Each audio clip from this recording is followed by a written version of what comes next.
এটা আপনি একটু খেয়াল করেছেন যে বাংলা টাকাটা আমাদের দেশে আমাদের টাকা চলে, আর অন্যান্য টাকাগুলোর মধ্যে যেগুলোর একটু মান বেশি এই ধরনের টাকাগুলো সে প্রিন্ট করেছে, যাতে একটা ইউরো চালিয়ে দিতে পারলে সে বেশ ভালো অ্যামাউন্টের টাকা উপার্জন করতে পারে।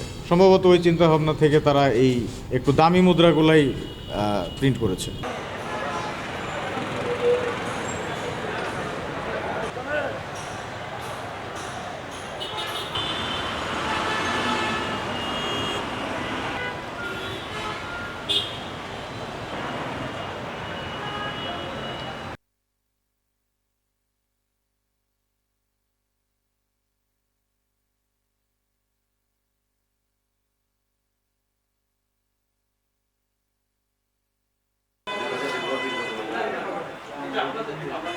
অনলাইন সার্ভিস করতে হবে।